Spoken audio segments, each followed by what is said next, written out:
اگر عمران خان لمبی قید کی سزا ملنے کی صورت میں اپنا سیاسی سفر جاری نہ رکھ سکے تو چند برس بعد علیمہ خان کی قیادت میں تحریک انصاف کا برسر اقتدار آنا خارج از امکان نہیں۔ عمران کی غیر موجودگی میں پی ٹی آئی کی قیادت کا ہما فی الحال علیمہ خان کے سر پر بیٹھ چکا ہے، لہٰذا ہر انہونی کا امکان موجود ہے اور علیمہ خان وزیر اعظم بھی بن سکتی ہیں۔ معروف لکھاری اور کالم نگار حفیظ اللہ نیازی روزنامہ جنگ کے لیے اپنے سیاسی تجزیے میں کہتے ہیں کہ چند مہینوں سے انہیں یہ خدشہ لاحق ہو رہا ہے کہ جیل میں قید عمران خان کی سیاسی موت کا بندوبست کیا جا رہا ہے، جس میں مرکزی کردار علیمہ خان ادا کر رہی ہیں۔ وہ کہتے ہیں کہ تحریک انصاف کی فوج مخالف سیاست نے عمران کی قید لمبی کر دی ہے۔ حفیظ اللہ نیازی کہتے ہیں کہ جب عمران خان گرفتار ہو کر اٹک جیل منتقل ہوئے تھے تو انہوں نے عمران کے لواحقین کو پیغام پہنچایا تھا کہ سیاست میں ہوش مندی کے ساتھ معاملہ فہمی درکار ہے، لہٰذا اس راستے پر نہ چلیے گا جو پارٹی کو بند گلی میں لے جائے۔ ان کا موقف تھا کہ اسٹیبلشمنٹ سے افہام و تفہیم کے ساتھ بات چیت کے بغیر کوئی دوسرا راستہ نہیں ہے۔ میری رائے یہ تھی کہ سب سے پہلی ترجیح زندگی بچانا ہونی چاہیے، لیکن میری رائے کو انصافیہ خاطر میں نہیں لاتا، لہٰذا آج تحریک انصاف اور عمران خان کے جو حالات ہیں وہ سب کے سامنے ہیں۔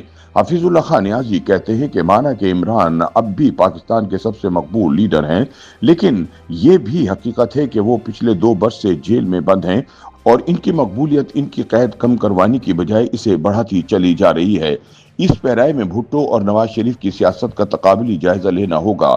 نواز شریف نے جنرل مشرف کے ساتھ سعودی عرب میں جلا وطنی کاٹنے کی ڈیل کر کے اپنی جان بچائی تھی۔ جلا وطنی کے بعد 24 نومبر 2007 کو جب میاں نواز شریف لاہور واپس آئے تو ایک فقید المثال عوامی استقبال ان کا منتظر تھا۔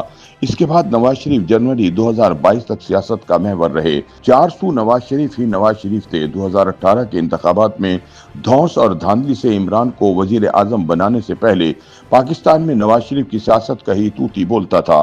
حفیظ اللہ خان نیازی کہتے ہیں کہ دوسری طرف ذوالفقار علی بھٹو کسی طور جنرل ضیاء الحق کے سامنے نہ جھکے اور پھانسی کے پھندے پر جھول گئے۔ انہیں ضیاء کی جانب سے سمجھوتے کی آفر کی گئی لیکن وہ انکاری رہے۔ تاہم حفیظ اللہ نیازی کہتے ہیں کہ میں پیپلز پارٹی کے اس موقف سے بالکل متفق نہیں ہوں کہ بھٹو نے اصولوں کی خاطر جان دے کر پارٹی بچا لی۔ میرے خیال میں بھٹو نے جیسے ہی اپنی جان دی، پیپلز پارٹی کی سیاست سے بھی جان نکل گئی۔ جو ہی پیپلز پارٹی کی جانشینی بے نظیر بھٹو کے پاس آئی، نصرت بھٹو اور محترمہ دونوں جیل سے لندن پہنچ گئیں۔ 10 اپریل 1986 کو جب بے نظیر بھٹو لاہور واپس تشریف لائیں تو بلا شبہ تاریخی استقبال ہوا، لیکن انہیں عوامی حمایت سے وزیر اعظم بننے کے باوجود اسی ادارے کے ساتھ سمجھوتا کرنا پڑا جس نے کہ بھٹو کی جان لی تھی۔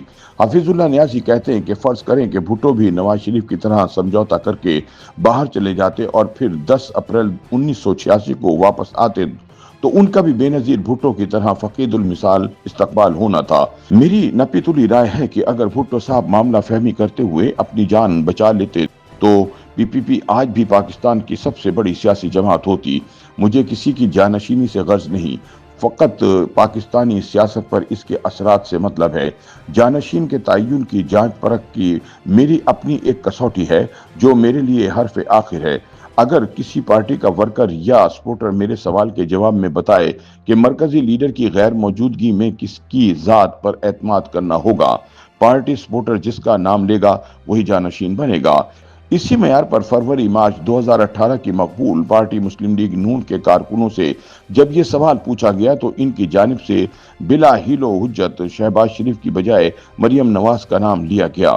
چنانچہ اب منظرنامہ واضح ہے، نون لیگ کی جانشینی آج مریم نواز کو منتقل ہو چکی ہے، لیکن مت بھولیں کہ 2018 میں شہباز شریف مسلم لیگ نون کے صدر تھے۔ وہ 25 سال سے نواز شریف کے نائب کے طور پر کام کر رہے ہیں اور 3 مرتبہ پنجاب کے چیف منسٹر رہ چکے ہیں۔ دوسری طرف جب 2018 میں پارٹی کی جانشینی کا فیصلہ ہوا تو مریم نواز کے پاس نہ تو کوئی پارٹی عہدہ تھا اور نہ ہی وہ کوئی ایم پی اے یا ایم این اے تھی، لیکن مسلم لیگ نون کے چاہنے ماننے والوں نے جانشینی مریم نواز کو سونپ رکھی تھی۔ حفیظ اللہ نیازی کہتے ہیں کہ ہم تاریخ میں تھوڑا اور پیچھے جائیں تو اسلام کا چورن بیچنے والے جنرل ضیاء الحق کے بھی پیروکار تھے۔ 17 اگست 1988 کو موصوف کے طیارہ حادثے میں بھسم ہونے کے چند ماہ بعد بے نظیر بھٹو وزیر اعظم بنی تو نواز شریف بطور اپوزیشن لیڈر سامنے آئے۔ ضیاء الحق کے ماننے